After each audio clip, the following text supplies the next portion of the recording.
ગુજરાત પોલીસની ભરતી માટે એપ્લાય કરેલું છે અને શારીરિક કસોટીની તારીખ બદલવી હોય તો એના માટેની ઘણી સૂચનાઓ મૂકવામાં આવી છે એની વેબસાઇટ ઉપર. ગુજરાત પોલીસ ભરતી બોર્ડની વેબસાઇટ પર આપણે આવી ગયા છે, જેની અંદર સૂચનાઓ આપેલી છે કે શારીરિક કસોટી જો તમે બદલવા માંગો છો તો અહીંયા તમે અરજી કરી શકો છો. તો પહેલી જે લેટેસ્ટ જે સૂચના છે એ હું તમને કહું. તારીખ 6/1/2025ના દિવસે અપડેટ થઈ છે. એના શારીરિક કસોટી જે અત્યાર સુધીમાં જેની અરજીઓ કરેલી છે એ પોતાનું જો નામ જોવા માગતા હોય કે સ્થળ બદલાયું છે અથવા તારીખ બદલાઈ છે તો અહીંયા ક્લિક કરીને પોતાનું લિસ્ટમાં નામ સર્ચ કરીને શોધી લેવાનું આવશે.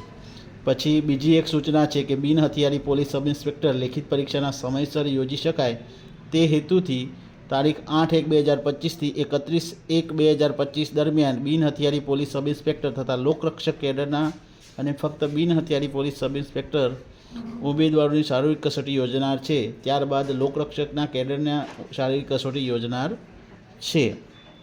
તો તારીખ 1/1/2025ના રોજ વેબસાઇટ પર મૂકવા આવેલ જે ઉમેદવારો યોગ્ય કારણસર કોઈ તારીખ બદલવા માગે છે તો અહીંયા તમે તમારો જે કોલ લેટર ડાઉનલોડ પરીક્ષાની તારીખ છે જે જૂની એના 3 દિવસ પહેલાં તમારે રૂબરૂમાં એનું એડ્રેસ આપેલું છે તમારે એ અહીંયા બંગલા નંબર G12 સરિતા ઉદ્યાનની નજીક સેક્ટર 9 ગાંધીનગર, ત્યાં રૂબરૂમાં જઈને સચોટ કારણ સાથે તમારે અરજી કરવાની રહેશે. જો નીચે જણાવેલા કારણો સિવાય અન્ય કારણોમાં બદલવામાં આવશે નહીં. કારણો કયા કયા છે? તો ઉમેદવારના પોતાના લગ્ન અથવા તો સગા ભાઈ બહેનના લગ્ન હોય તો, ઉમેદવારોની અન્ય કોઈ પરીક્ષા જેવી કે સરકારશ્રીની ભરતી કોલેજ પરીક્ષા કિસ્સામાં જો તમારે હોય કોઈ પરીક્ષા એક્ઝામ તો એમાં બદલી શકાશે.